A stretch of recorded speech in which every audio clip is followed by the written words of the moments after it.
So the previous question of Engineer Hernandez is an assurance of safety and security. The committee commits to your safety and the safety of your family. We will coordinate with the Senate Blue Ribbon Committee to ensure that you may remain with the House. So within the day, we will speak with our Senate counterparts to make sure that you will remain with the House for as long as needed. Thank you, Your Honor.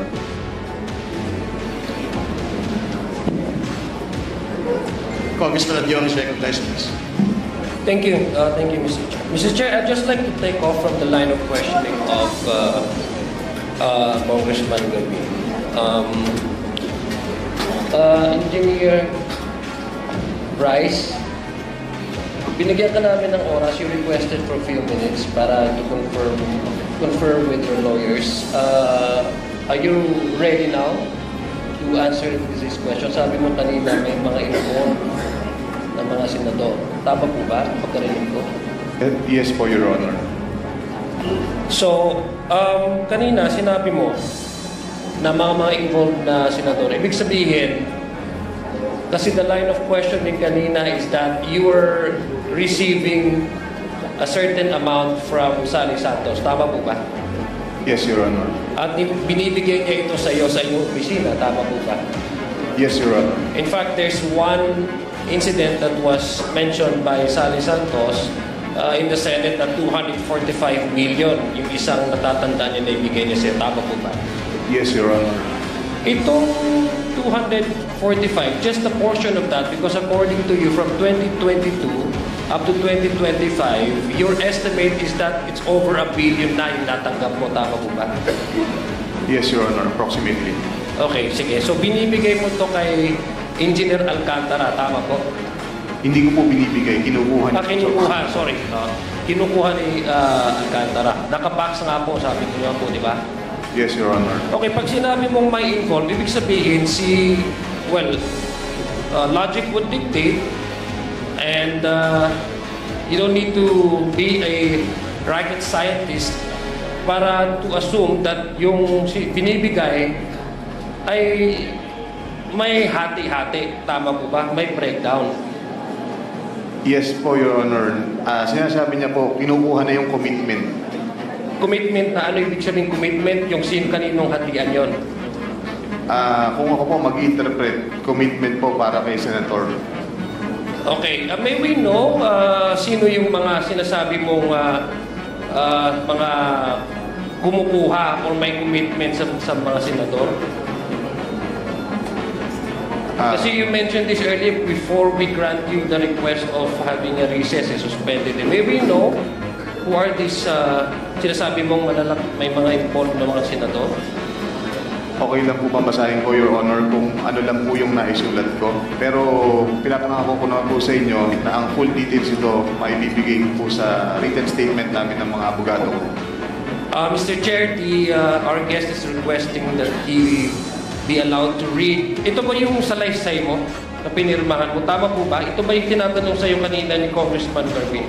Yes po, sinulat po at pinirmahan ko rin po. Okay. Mr. Chair, may we request that he be allowed to read his salaysay statement which is signed. Engineer Hernandez, please proceed. Thank you.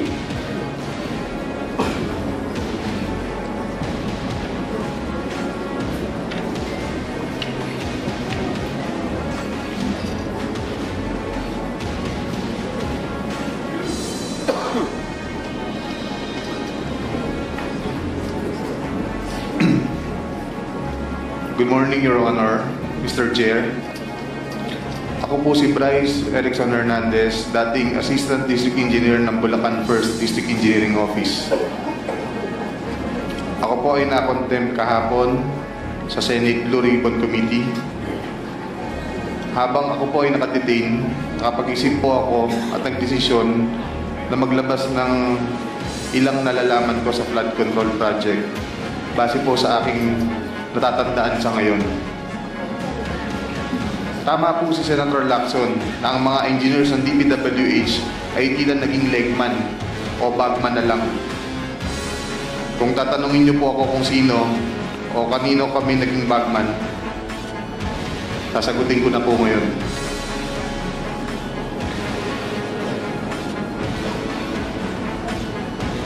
Sabi ni Senator Marcoleta kahapon, ligtas ka na. Hindi po ito totoo. Si Senator Jinggoy Ejercito Estrada, Senator Joel Villanueva, Yusek Robert Bernardo, at D. Alcantara. Si Senator Jinggoy po ay nagbaba ng 355 million ngayong 2025 sa mga ilang projects sa Bulacan.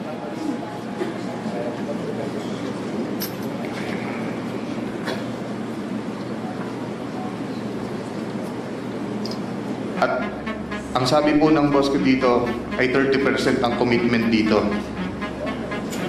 Ang mga projects po na to ay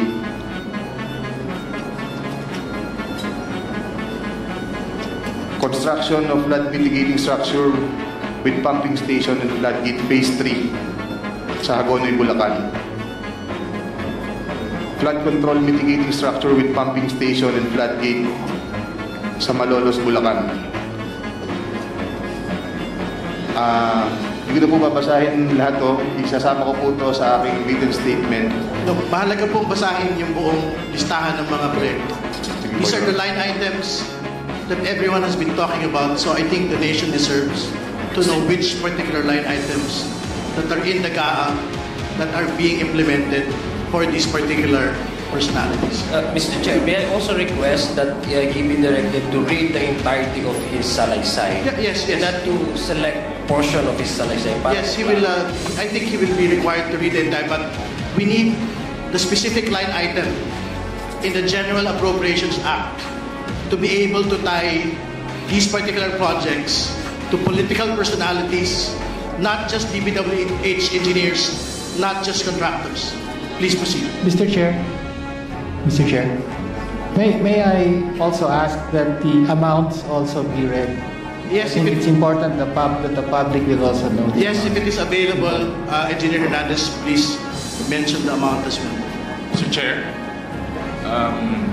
saglit na interjection lang. After the statement of Sir Bryce, may we have the copy of his statement para po makapagtanong din yung mga members based on his ongoing statement, Mr. Chair. If that is practicable, Deputy Speaker, we will ask him to do it, but it's a written, handwritten statement. So I think we have to listen to his entire salaysay first. Please proceed with the line items, please.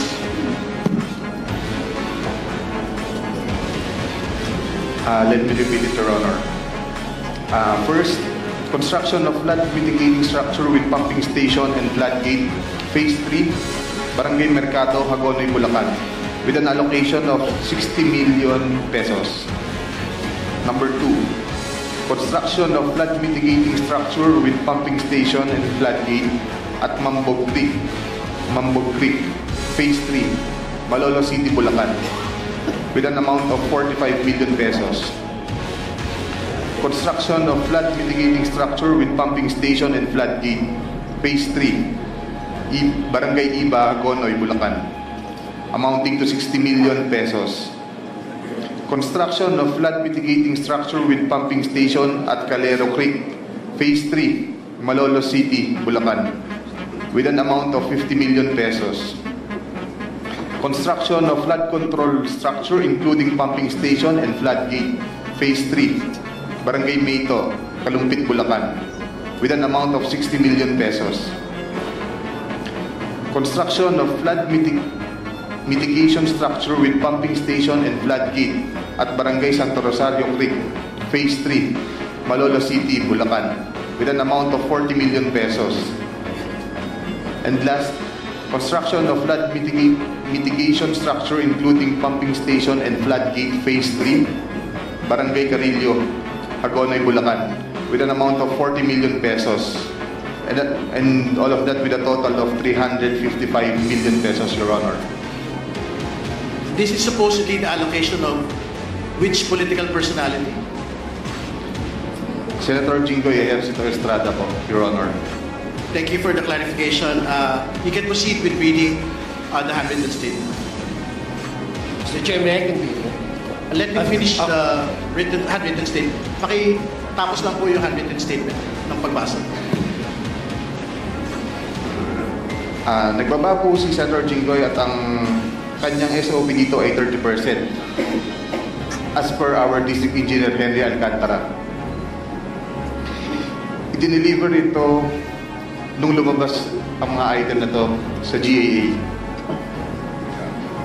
Mga driver namin sa DPWH Bulacan First ang nag-deliver sa kausap nila. Si Christian Santiago at saka si Andre Balatbat.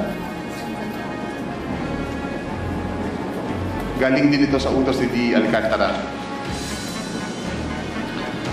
Noong 2023 naman, ay naglabas ng 600 million si Senator Joel Villanueva at ang SOP nito ay 30% din. If I'm not mistaken, sorry. Pwede kong sabihin ko po kung anong mga projects to, mga line item din. Please proceed with disclosing the line items so the nation may able to tie the line item to the political personality. First, rehabilitation of flood control structure along Balagtas River, Barangay Panginay, Tuwawa, Phase 3, Balagtas, Bulacan, with an amount of 75 million pesos. Construction of Bukawi River Flood Mitigation Structure, Station 12 plus 589 to Station 12 plus 739 at Barangay Bambang, Bukawi, Bulacan, with an amount of 75 million pesos. Construction of Bukawi River Flood Mitigation Structure at Station 4 plus 204 to Station 4 plus 354 at Barangay Turo, Bukawi, Bulacan, with an amount of 75 million pesos. Construction of Bukawi River Flood Mitigation Structure at Station 3 plus 036 to Station 3 plus 236 at Barangay Kaingin, Bukawi, Bulacan. Construction of this also has an amount of 75 million pesos. Number 5, construction of Bukawi River Flood Mitigation Structure at Station 5 plus 466 to Station 5 plus 667 at Barangay Bunlo, Bukawi, Bulacan, with also an amount of 75 million pesos.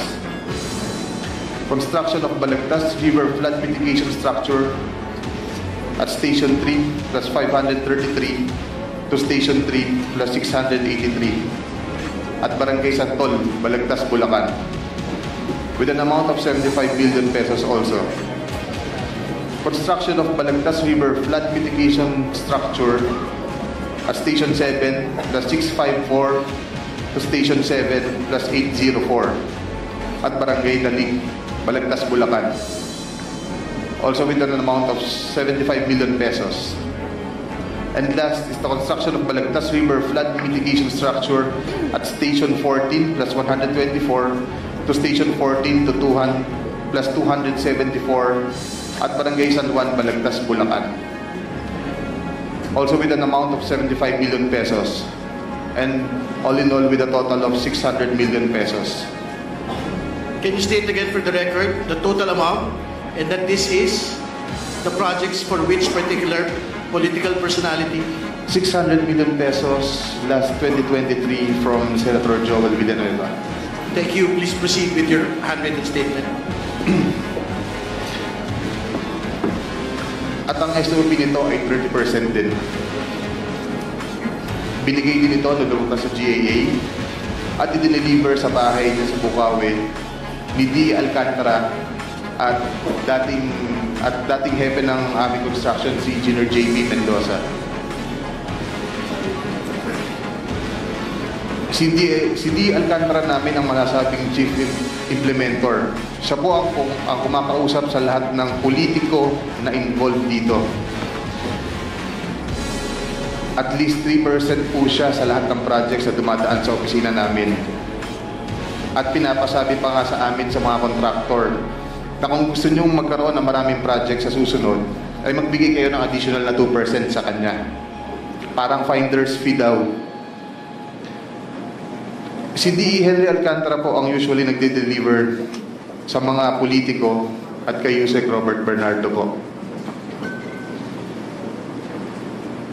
Pasensya na po, ito pa lang po ang aking mga masasabi sa ngayon.